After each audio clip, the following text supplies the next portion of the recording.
Great day for science. It is a great day for humanity.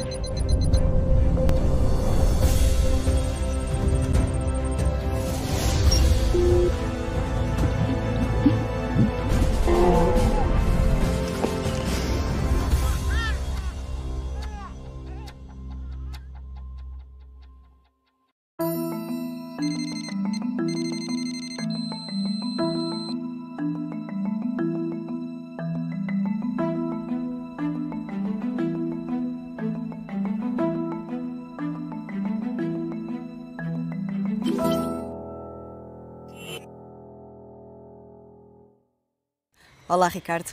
Olá. Antes de falarmos desses mamíferos voadores, que são fulcrais para o equilíbrio do planeta, pergunto-lhe, do conhecimento gerado pelo mundo fora na sua área de investigação, neste ano tão atípico de 2020, o que é que lhe pareceu mais relevante?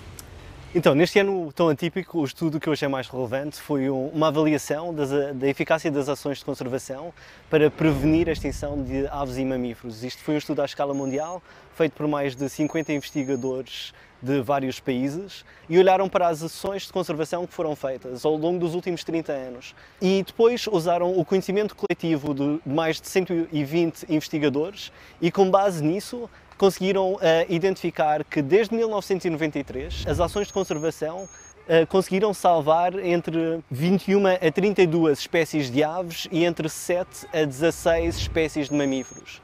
No entanto, estariam hoje extintas se não tivesse havido nenhum desses esforços de conservação? Exato.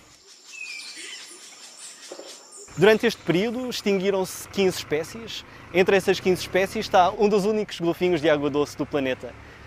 No entanto, caso não tivesse ocorrido nenhuma ação de conservação, teriam-se extinto entre 3 a 4 vezes mais espécies.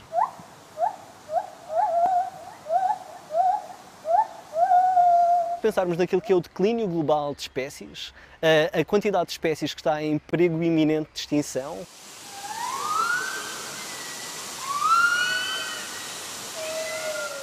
e a menos que tenhamos muito cuidado nesta fase, podemos perdê-las. Algumas dessas espécies, cuja extinção foi prevenida, estão, no entanto, extintas na vida selvagem, na natureza. É o caso do Oryx de cimitarra, que temos por companhia nesta conversa. Portanto, eles neste momento só existem em zoos ou em pequenas reservas. Os jardins zoológicos funcionam um pouco como ventiladores que permitem que estas espécies se mantenham vivas até que sejam controladas as condições que levaram à sua extinção no meio natural. Aqui o Oryx de cimitarra é um excelente exemplo disso, porque é uma espécie que desapareceu na natureza por volta do ano 2000, em grande medida devido à caça excessiva. E agora, há 4 anos atrás, em 2016, foi iniciado um projeto de reintrodução em que foram libertados alguns animais que nasceram em cativeiro no Chad e desde então já nasceram algumas crias na natureza, o que é bastante positivo. A correr bem, esta espécie que está classificada hoje em dia como extinta na natureza vai deixar de ter esta infeliz classificação.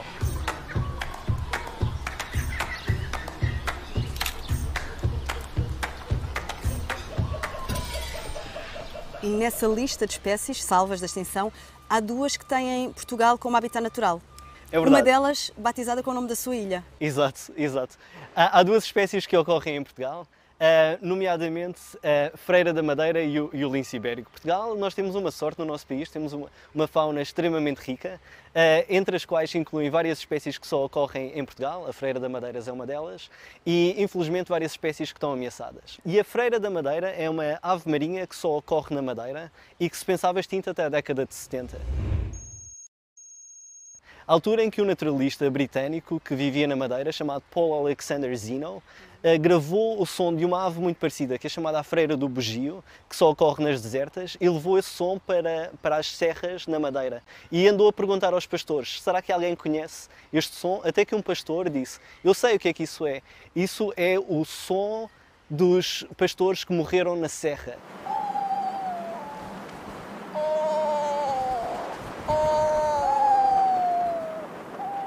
E então esse naturalista pediu que o pastor o levasse até essa zona e conseguiu encontrar uma colónia com cerca de 30 casais dessa espécie, que não estava extinta.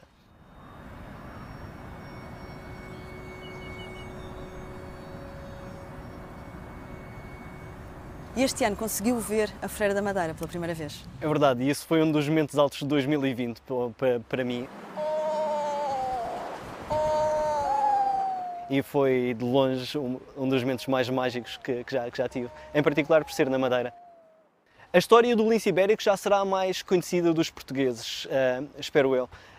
O lince ibérico era uma espécie bastante comum na Península Ibérica, ou relativamente comum na Península Ibérica, até meados do século passado. No entanto, no virar do século já apenas subsistia em duas populações no sul de Espanha.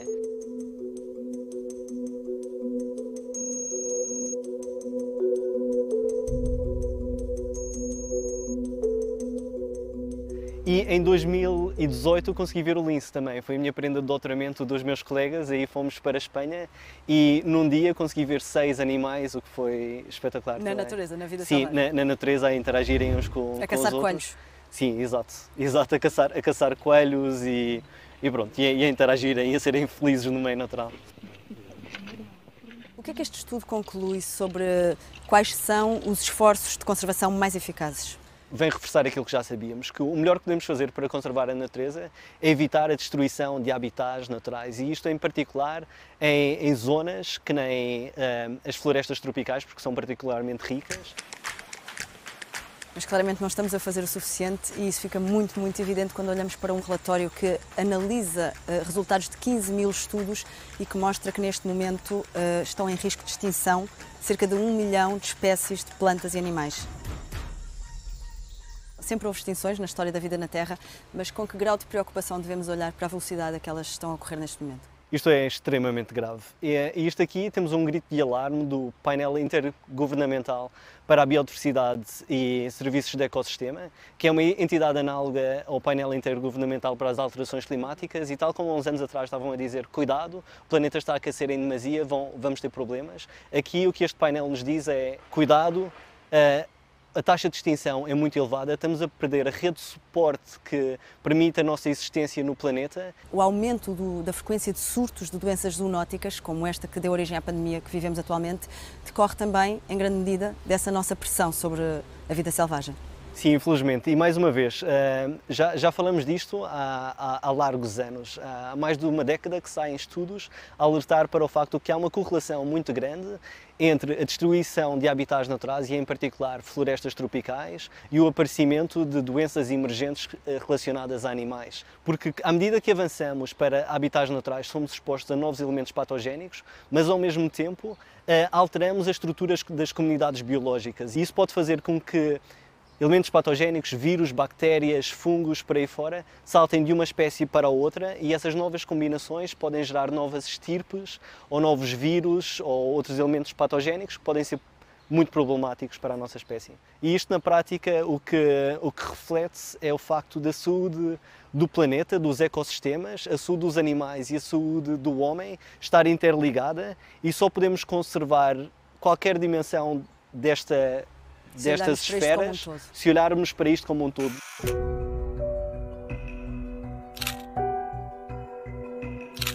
Vamos aos morcegos. Foram inicialmente associados à transmissão do vírus SARS-CoV-2 para a espécie humana. Essa associação inicial alimentou receios que já existiam em relação aos morcegos. Mas o Ricardo tem sublinhado que verdadeiramente assustador seria um mundo sem morcegos. Porquê? Porque os morcegos são extremamente importantes para tanto o nosso bem-estar como para o equilíbrio dos ecossistemas. Em que medida? Existem cerca de 1400 espécies de morcegos.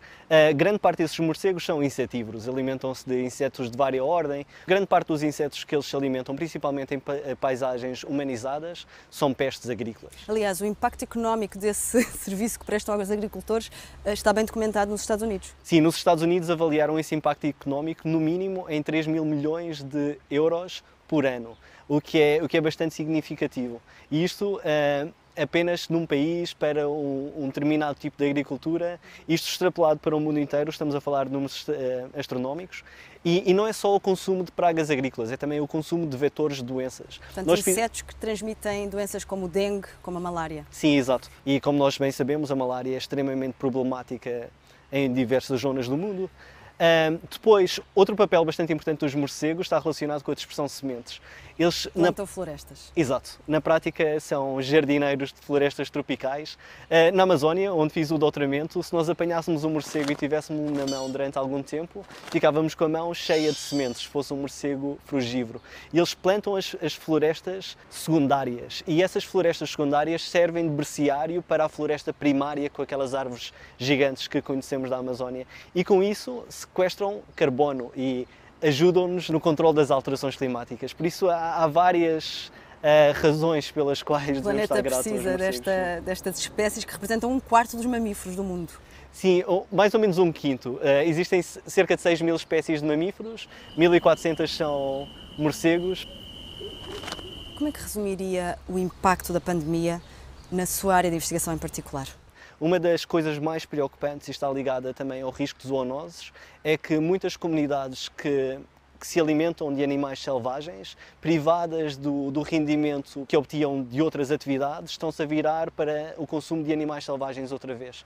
E isso não só é um risco para a conservação da natureza, como é um risco para a nossa própria espécie, para novas doenças zoonóticas. O que é que o trouxe à conservação da natureza? Algum momento na sua vida que considera particularmente importante ou definidor para o seu percurso académico e profissional? Visitei o zoo quando tinha 4 anos de idade e eu lembro-me perfeitamente desse dia, como se fosse hoje. Lembro-me de estar a escolher a roupa para ir ao jardim zoológico e a escolher uma t-shirt com elefante, os calções tinham animais, os chinelos também, e isso marcou-me bastante. Lembro-me vivamente desse dia. Uma das coisas que eu achei bastante curioso quando estive a olhar para a foto outra vez foi ver o meu pai com a carteira na mão e eu estava a pensar, pois para ele, que não recebia assim um salário muito avantajado, pagar 3 bilhetes para o zoo era custoso. Acho que há um momento que foi bastante importante, que foi mais ou menos quando tinha 7 anos e recebi um livro sobre a conservação da foca-camões do Mediterrâneo, que nós na Madeira conhecemos como o lobo marinho. E até então eu sabia que existiam animais em vias de extinção, mas pensava que esses animais em vias de extinção estavam lá longe. Eram os tigres na Índia, eram os leões em África e por aí fora, mas não sabia que tinha animais extremamente ameaçados no meu quintal. Na prática eu conseguia ver a reserva das desertas onde existiam as focas da janela do quarto dos meus pais. O assunto tornou-se mais próximo. Que queria trabalhar com animais em vias de extinção. Comecei a fazer a licenciatura na Madeira, porque eu efetivamente queria trabalhar com o lobo marinho na Madeira e com a freira da Madeira e por aí fora.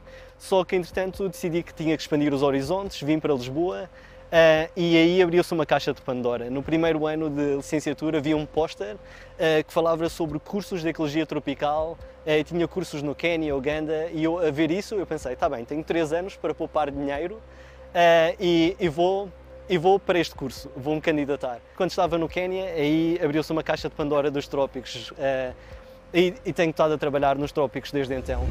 Imperial College de Londres, com tese de mestrado em São Tomé e Príncipe, a trabalhar com aves e com trabalho de campo na Amazónia, onde passei 2 anos e meio a estudar morcegos. Depois fui para Cambridge, onde fiz o meu primeiro pós-doutoramento e agora estou a fazer um pós-doutoramento com morcegos na Madeira. E este ano foi distinguido com o Prémio Europeu para Biólogo da Conservação em início de carreira. Parabéns e boas descobertas em 2021. Obrigado. It is a great day for science. It is a great day for humanity.